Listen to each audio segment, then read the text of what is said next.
চলে আসলাম আজকে ঝিনাইদহের লাইভ বেকারিতে। আর এই লাইভ বেকারিতে নাকি সরাসরি খাবার তৈরি করে দেওয়া হচ্ছে। আর এখানকার খাবারের মান কেমন, কি কি পাওয়া যায়, সব কিছুই থাকছে আজকের ভিডিওতে। চলুন শুরু করা যাক আজকের এই সুন্দর ভিডিওটি।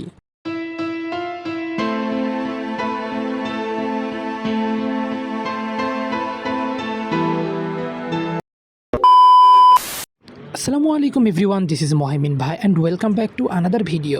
আমি আর আমার বন্ধু কিন্তু আজকে উইদাউট প্ল্যান কিন্তু আমরা চলে এসেছি লাইভ বেকারিতে। আর লাইভ বেকারির নতুন যে এক্সপিরিয়েন্স সেগুলোই কিন্তু আজকে তোমাদের মাঝে শেয়ার করব। সর্বপ্রথম আপনাদেরকে ঝিনাইদহ লাইভ বেকারির লোকেশনটা বলে দিই। এটা হচ্ছে ঝিনাইদহ হাটের রাস্তা, অর্থাৎ নতুন যে হাটখোলা আছে সেই হাটের ভিতরে যাওয়ার যে রাস্তা, ওই রাস্তায় আসলেই কিন্তু পেয়ে যাবেন এই ঝিনাইদহ লাইভ বেকারি। আপনি যদি পায়রা চত্বর থেকে আসেন তাহলে ইজি বাইকে করে 5 টাকা করে ভাড়া পড়বে, আর রিক্সায় 10 টাকা করে ভাড়া পড়বে। আপনারা কিন্তু এখানে খুব দ্রুত আসতে পারবেন এবং দেখতেই পাচ্ছেন এই চাকচিক্যময় লাইভ বেকারি।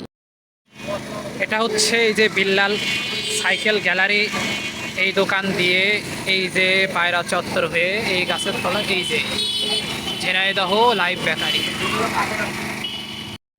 এখানে কিন্তু দেখতেই পাচ্ছেন অনেক ধরনের খাবার দাবার রয়েছে, কেক থেকে শুরু করে স্যান্ডউইচ, তারপরে পিৎজা, বার্গার, আপনি যা চান এখানে কিন্তু অনেক ধরনের মালই কিন্তু রয়েছে। আর দোকানটাও কিন্তু অনেক সুন্দর। এছাড়াও কিন্তু লাইভ বেকারির যে মালামালগুলো পাওয়া যায় এখানে কিন্তু কোকোনাট বিস্কিট, বিভিন্ন ধরনের বিস্কিট কিন্তু আপনি পেয়ে যাবেন এই লাইভ বেকারিতে এসে। একটা অন্যরকম খাবারের জগৎ হচ্ছে এই লাইভ বেকারি। এখানে গিয়ে আমরা কিন্তু দুইটা জিনিস অর্ডার করে দিয়েছিলাম, একটা হচ্ছে চিকেন সাসলিক আর একটা হচ্ছে চিকেন পাবদা। আশা অনুরূপ কিন্তু খাবারটা অতটাও ভালো লাগেনি যতটা ভালো হওয়ার দরকার ছিল। আপনার যদি রিভিউ দেওয়াই লাগে তাহলে কিন্তু রেটিংয়ে দেওয়া যায় চিকেন সাসলিকটা 10-এর ভিতরে 7 দেওয়া যায়, আর চিকেন পাবদাটা 10-এর ভিতরে 5 দেওয়া যায়।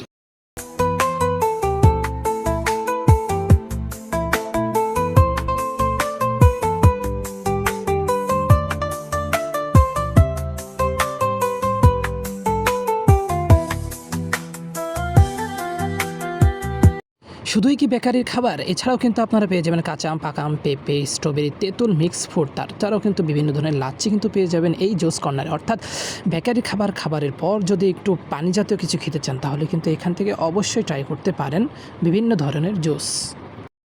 আমরা এবার অর্ডার করে দিলাম লেমন লাইট, কারণ লেমন লিন চেয়েছিলাম, ওইটা কিন্তু নাই। তার বদলে কিন্তু এই লেমন লাইটটা তৈরি করছে।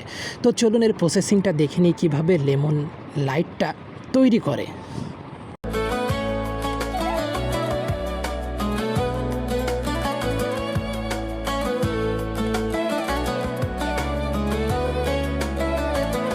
লেমন লাইটের স্বাদটা যেমন আমি আগেও বুঝতে পারি নাই, যদি বুঝতে পারতাম তাহলে কখনোই অর্ডার করতাম না। হয়তো আপনাদের কাছে অনেক ভালো লাগবে, আর কিচ্ছু বলার নাই। ভিডিওটা কেমন লাগলো অবশ্যই কমেন্টসের মাধ্যমে জানাবেন, আর লাইভে কে কে এসেছেন সেটাও কিন্তু কমেন্টসের মাধ্যমে জানাবেন। সবাই ভালো থাকবেন, আল্লাহ হাফেজ।